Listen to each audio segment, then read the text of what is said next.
সেই অপরূপ নীলাভূমির ভিতরে আবারও যাত্রা শুরু। চোখের পলক যেন ফেলা যায় না।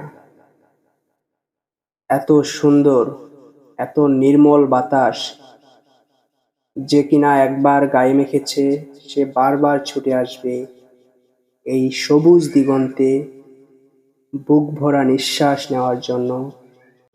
মুগ্ধ করবে বারবার সবাইকে এই প্রকৃতি, এই বাংলা। আর এই দক্ষিণা বাতাসে আবারও গাইতে ইচ্ছা করে। সোনালি প্রান্তরে ভ্রমরার গুঞ্জনে, দক্ষিণা প্লাবনেতে অন্ধ আবেগে থাকে না মন ঘরে। সোনালি প্রান্তরে ভ্রমরার গুঞ্জনে,